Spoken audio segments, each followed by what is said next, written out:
இன்னைக்கு ஏரியூர் சந்தைக்கு போயிட்டேன். அங்க போனதுக்கு அப்புறம் நீதி சந்தைன்னு எனக்கு சந்தேகமாயி போச்சுங்க. சிவன் ராத்திரி வந்துருச்சுல, பாரி வேட்டை, பக்கு வேட்டை, தலைமுழுக்கு வேட்டை அப்படின்னு பல வகையான வேட்டை இருக்கு.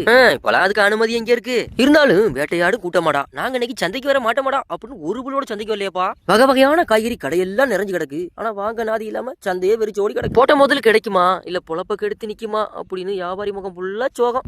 அதே நினைப்போடதான் உட்காந்துருந்தேன் நானு. நேரம் தான் கூடுதே தவிர சந்தை கூடவே இல்லையே அப்படின்னு சங்கடத்தோட உட்காந்துருந்தேன். அந்த நேரம் பார்த்து வந்தாயா ஒரு சகோதரன், அண்ணே எனக்கு உன்னை ரொம்ப பிடிக்கும்னே, நீ பேசுறது எனக்கு அவ்வளவு பிடிக்கும், நீ பேசி பேசியே நீ மயக்கிட்டேன்டா, உன் வீடியோ எல்லாம் ஒண்ணு விடாம பாத்துருவனே, பாப்பா நல்லா இருக்கா, பத்திரமா பாத்துக்கணேன்னா சந்தை கூடலையே அப்படின்னு சங்கடத்துல இருந்து அவன் சொன்ன வார்த்தை அவ்வளவு சந்தோஷமாயி போச்சுங்க.